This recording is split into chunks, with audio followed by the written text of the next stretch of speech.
जिंदगी में मुश्किलों का आना पार्ट ऑफ लाइफ है और उनमें से हंसकर निकल जाना आर्ट ऑफ लाइफ है। हेलो दोस्तों, नमस्कार, सत श्री अकाल, आदाब, वनक्कम, केम छो।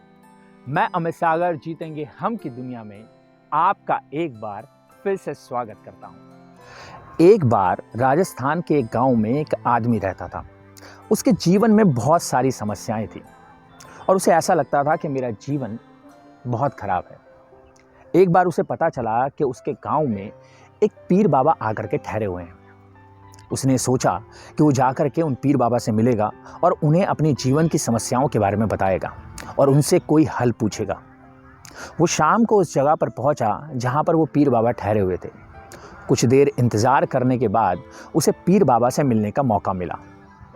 वो पीर बाबा के पास पहुंचा और उसने प्रणाम किया और बोला कि बाबा, मेरे जीवन में बहुत सारी समस्याएं हैं।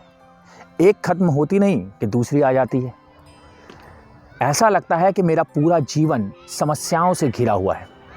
कभी घर की समस्या, कभी धन की समस्या, कभी स्वास्थ्य की समस्या, हर तरफ समस्या ही समस्या।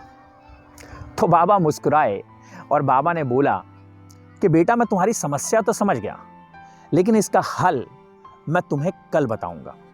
इस बीच तुम मेरा एक छोटा सा काम कर दो। तो उस आदमी ने बोला कि बताइए बाबा, क्या काम है? तो बाबा ने कहा कि मेरे काफिले में 100 ऊँट हैं और मैं चाहता हूं कि आज रात इनकी रखवाली तुम करो। जब ये 100 ऊँट बैठ जाएं तो तुम सोने चले जाना। तो उस आदमी ने कहा कि ठीक है बाबा। ये बात बोल करके बाबा अपने तंबू में चले गए। अगली सुबह जब उस आदमी से मिलने आए तो उन्होंने पूछा कि क्यों बेटा, रात को नींद तो अच्छी आई ना? तो इस पर वो आदमी बोला कि कहाँ बाबा, मैं तो कल पूरी रात 1 मिनट के लिए भी सो नहीं पाया। एक ऊँट को बैठाने की कोशिश करता था तो दूसरा खड़ा हो जाता था। पूरी रात इसी में ही निकल गई। तो इस पर बाबा बोले कि अगर मैं गलत नहीं हूँ तो कल रात तुम्हारे साथ ये हुआ। कुछ ऊँट अपने आप ही बैठ गए, कुछ ऊँटों को तुमने कुछ प्रयास करके बैठा दिया और कुछ ऊँट तुम्हारे 1000 प्रयास करने के बाद भी नहीं बैठे और बाद में तुमने देखा कि उनमें से कुछ ऊँट अपने आप बैठ गए। तो आदमी बोला कि हाँ बाबा, बिल्कुल यही हुआ था। तो बाबा मुस्कुराए और बोले, क्या तुम समझे कि जीवन में समस्याएं भी कुछ ऐसी ही होती हैं। कुछ अपने आप हल हो जाती हैं, कुछ हमारे प्रयास से हल होती हैं और कुछ हमारी कोशिशें करने के बाद भी हल नहीं होती। उन्हें हमें समय पर छोड़ देना चाहिए।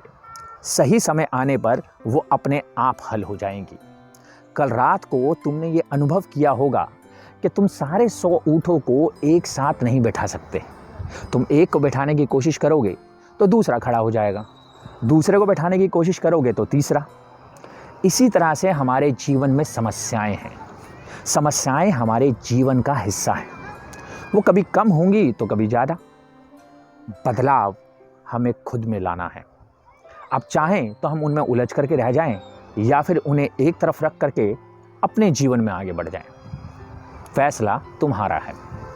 ये बात उस आदमी की समझ में आ गई और उसने बाबा से वादा किया कि अब उसके जीवन में चाहे सुख आए या दुख, कुछ भी हो, वो उन समस्याओं में नहीं उलझेगा, बल्कि उनसे लड़ता हुआ अपने जीवन में आगे बढ़ेगा। तो दोस्तों, हमने इस कहानी से क्या सीखा? हमने ये सीखा कि हमारी लाइफ में प्रॉब्लम तो रहेंगी ही। वो तो हमारी लाइफ का पार्ट है, कभी ख़त्म नहीं होंगी। वो कभी कम होंगी, कभी ज़्यादा होंगी। लेकिन हमें ऐसे में क्या करना है? क्या हम उनमें उलझे रहें और उसका ठीक राह दूसरे लोगों पर फोड़ते रहें, उसके लिए दूसरों को जिम्मेवार बताते रहें और परेशान होते रहें? या फिर हम उन समस्याओं से लड़ते हुए, उन प्रॉब्लम से लड़ते हुए अपनी ज़िंदगी में आगे बढ़ें और वो हासिल करने की कोशिश करें जो हम हासिल करना चाहते हैं? फैसला आप पर है। मुझे उम्मीद है कि आपको ये कहानी ज़रूर पसंद आई होगी। अगर आपको ये कहानी अच्छी लगी हो तो इसे अपने दोस्तों और रिश्तेदारों के साथ भी ज़रूर शेयर कीजिएगा। हो सकता है कि आपके आसपास कोई ऐसा इंसान हो जो अपने जीवन में किसी समस्या से परेशान हो और ये कहानी उसे रास्ता दिखा सके। तो इसी छोटे से संदेश के साथ मैं अपनी बात को करता हूँ यहीं ख़त्म। हम मिलेंगे अगले हफ्ते एक नई कहानी के साथ, एक नई सीख के साथ। तब तक रखिए अपना बहुत सारा ध्यान।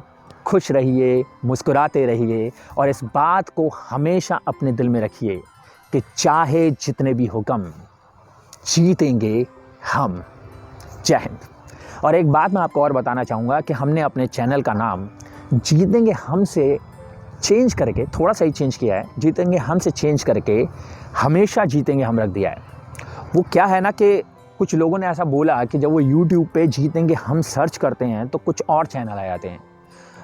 तो हमने ये सोचा कि क्यों ना हम अपने चैनल का नाम वही रखें, लेकिन उसके आगे कुछ ऐसा जोड़ दें जिससे सर्च करने पर हमारा खुद के चैनल का नाम आए।